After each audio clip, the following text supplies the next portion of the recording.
एक बात बताना चाहता हूं,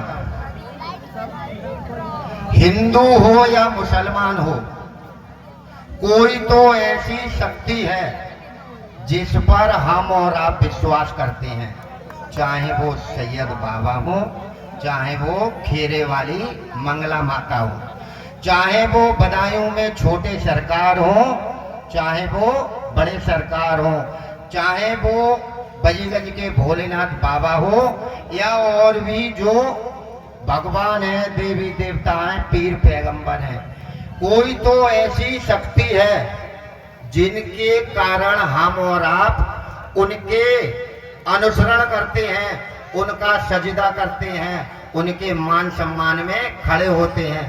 तो मैं आपको ये बताना चाहता हूं कि धर्म कुछ नहीं है, जाति कुछ नहीं है। आज के समय में क्या है, केवल और केवल हमें और आपको जाति धर्म छोड़कर अपने जो महापुरुष हैं, अपने जो पीर पैगंबर हैं, उनके चरणों में अपना सिर रखकर उनका आशीर्वाद लेना चाहिए, जिससे हम और आप सही रास्ते पर चलते रहें। मैं आपको एक बात और कहना चाहता हूं, चूंकि नगर बजीरगंज जब मंगला माता का मेला होता है, उसी समय यहाँ पर उर्स होता है।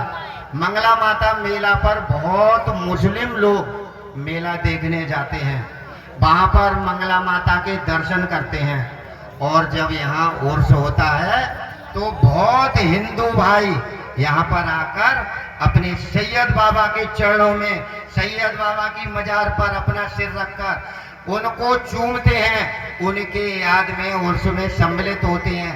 यही तो भावना है, यही तो प्यार मोहब्बत है। मैं आज आपको और एक बात बताना चाहता हूं, चूंकि हम और आप थोड़ी देर के लिए, अभी जैसे हमारे ये कब्बाल साहब बैठे हैं, ये बहुत अच्छी अच्छी बातें करेंगे, अच्छी अच्छी आपको कव्वालियां सुनाएंगे, तमाम ऐसी ऐसी बातें बताएंगे जिन पर हमको अमल करना चाहिए। लेकिन अमल हम और आप केवल कितनी देर करते हैं, जितनी देर इनको सुनते हैं, उसके बाद घर जाकर भूल जाते हैं। तो मैं आपसे ये कहना चाहता हूँ, इतना पैसा खर्च करने का, इतना समय खर्च करने का हमारा और आपका मकसद कहाँ पूरा हुआ? मकसद हमारा और आपका तब पूरा होगा जब हम इनकी बात को सुने, इनकी बात का गांठ बांधें और गांठ बांधकर उसको चले।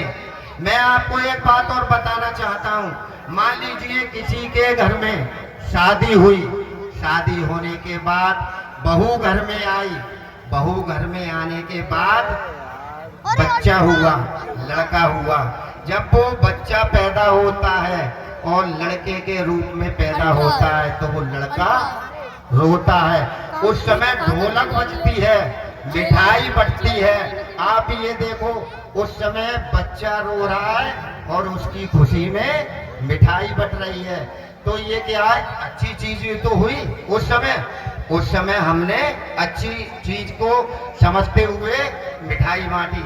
मैं अपनी करनी के बारे में और आपके बारे में भी कहना चाहता हूँ, ऐसी करनी कर चलो कि जब हम पैदा हुए, जब हम पैदा हुए, हम रोए और जग हंसा, हम रोए और जग हंसा। ऐसी करनी कर चलो कि जब शरीर पूरा हो, हम उस समय हंसे और पूरा जग रो। आप ये देखते होंगे, जब आदमी का समय पूरा होता है तो वो जब जाता है मैयत होकर, तो तमाम लोग उसके पीछे रोते हैं और जग उस समय रोता है और वो हंसता है। तो मेरा आप सबसे केवल ये कहना है कि अपनी ऐसी करनी करो कि जब हमारा और आपका शरीर पूरा हो। अमर तो कोई है नहीं, अमर तो कोई है नहीं। कभी तो कभी किसी ना के, अरे महापुरुष नहीं रहे, देवी देवता नहीं रहे, वो भी बैकुंठ को गए। अपने सैयद साहब, उनका भी समय पूरा हुआ, वो भी अल्लाह के चरणों में गए। तो उस समय हमको आपको उन्होंने अच्छे काम किए, तभी तो हम और आप उनकी याद में यहाँ पर बैठे हैं, और किसी लिए तो बैठे नहीं हैं। चूंकि ये राजनीतिक मंच नहीं है, राजनीतिक मंच होता तो मैं ये कहता ये सरकार में ये है और उस सरकार में ये है, लेकिन और सरकार और इस सरकार में ये आज की सरकार है कोठी वाले सैयद बाबा, उनकी याद में हम और आप उर्स में आए हैं। तो आज की सरकार सैयद बाबा के याद में जो उर्स हो रहा है उसमें तमाम नगर के लोगों से मेरा निवेदन है, उसको पूरी शिद्दत से अपने आप यहाँ पर कब्बाल लोग जो आए हैं उनको आप सुने और सुनकर आराम से शांति पूर्वक बाद में आप लोग जब घर जाएं सुबह को जब कुल हो तो ये नगर में ये संदेश जाए कि सैयद बाबा सरकार का जो कुल हुआ बहुत शांति पूर्वक हुआ। मैं ज्यादा ना कहते हुए कोठी वाले सैयद बाबा के उर्स की आपको पुनः बहुत बहुत बधाई शुभकामनाएं देता हूं। पूरे नगर की तरफ से, पूरे नगर की तरफ से जितने बाहर से यहाँ पर अपने कब्बाल लोग आए हैं उनका स्वागत अभिनंदन करता हूँ और सभी को बहुत बहुत बधाई शुभकामनाएं देता हूँ। आप सभी के लिए मेरा नमस्कार सब और जय हिंद जय भारत। आप सबको मेरा बहुत बहुत नमस्कार।